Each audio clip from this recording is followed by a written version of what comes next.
Hi hello welcome to today reports. இப்போ நம்ம பார்க்க போறது கே ராஜசேகர் டைரக்ஷனில் திரையில் வெளிவந்து வெற்றிகரமாக ஓடிக்கொண்டிருக்கக்கூடிய ஒயிட் ரோஸ் படத்தினுடைய திரை விமர்சனத்தை பத்தி தான் பார்க்க போறோம்.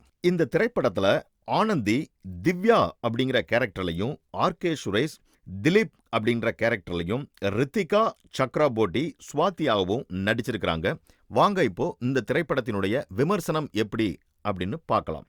பணம் ரொம்ப தேவைப்படுறனால திவ்யா செக்ஸ் ஒர்க்கரா மாறிடுறாங்க. அவங்க பொண்ண ஒரு ஃபினான்சியர்ட்ட இருந்து காப்பாத்தணும் அப்படிங்கிற ஒரே விஷயத்துக்காக அவங்களுடைய ஃபர்ஸ்ட் அட்டம்ப்ட்ல மர்டர் கிட்ட மாட்டிக்கிறாங்க. ஸோ திவ்யா இங்கிருந்து எப்படி எஸ்கேப் ஆகி தன்னோட பொண்ணை காப்பாத்துறதுக்காக வருவாங்களா, இல்ல கில்லர் ஏன் இவ்வளவு கொலைகளை பண்றான் அப்படிங்கறதான் படத்தினுடைய மீதி கதையாக அமைஞ்சிருக்கு. ஸ்டார்டிங்ல இந்த திரைப்படத்தை நம்ம பார்க்கும்போது நமக்கு ஒரு சில சீன்ஸ் எல்லாம் ஜம்ப் ஸ்கேர்ஸ் வரும்.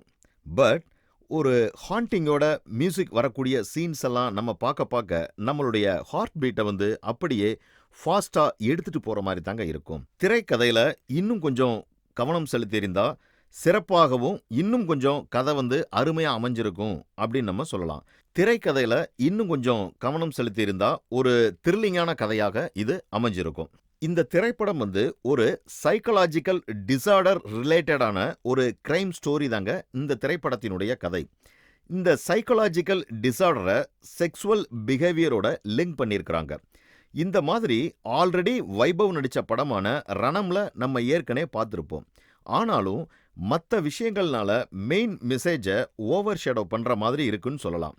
இந்த படத்துல அவ்வளவு வைலண்ட் அண்ட் இன்டென்ஸான சீன்ஸ் இருந்தாலும் இந்த படத்திற்கு யூஏ சர்டிஃபிகேஷன் கொடுத்திருக்கிறது ஒரு மிகப்பெரிய சர்ப்ரைஸான விஷயம்தான் நம்ம சொல்லணும். ஆர்.கே. சுரேஷ் தான் இந்த படத்தினுடைய மெயின் வில்லனா நடிச்சிருக்கிறாரு. இவருக்கு இந்த படம் முழுக்கவே டயலாகே கிடையாது அப்படின்னாலும் ஒரு சீரியல் கில்லராகவும் மற்றும் சைக்கலாஜிக்கல் டிசார்டர் உள்ள பர்சனாகவும் தன்னை மாத்திக்கிட்டு மிகவும் அருமையான தன்னுடைய நடிப்பை படம் முழுக்க அவர் வெளிக்காட்டியிருக்கிறாருன்னு நம்ம சொல்லலாம்.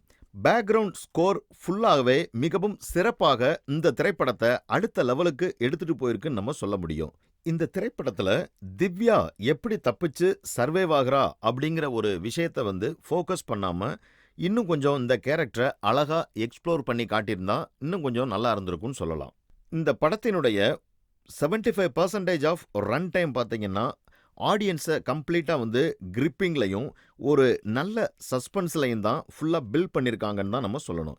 கடைசி 30 நிமிஷம் படம் ரிப்பீட் ஆகிற மாதிரி இருந்தாலும் திவ்யா எப்படி தப்பிக்கிறா அப்படிங்கிற ஒரு சீனை மட்டும் நல்லா ஃபோக்கஸ் பண்ணியே எடுத்திருக்கிறாங்க.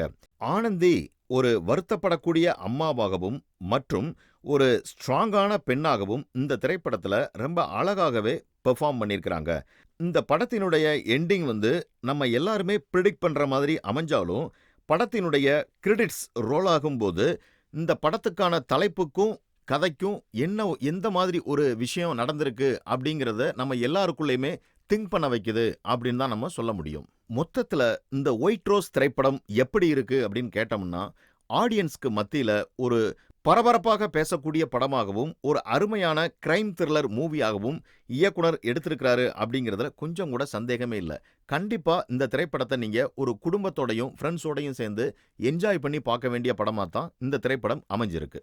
இந்த மாதிரி சினிமா செய்திகளை உடனுக்குடன் தெரிந்து கொள்ள தி தேடை ரிப்போர்ட்ஸை பாருங்க, கமெண்ட் பண்ணுங்க, லைக் பண்ணுங்க, மறக்காம சப்ஸ்கிரைப் பண்ணுங்க, ஷேர் பண்ணுங்க.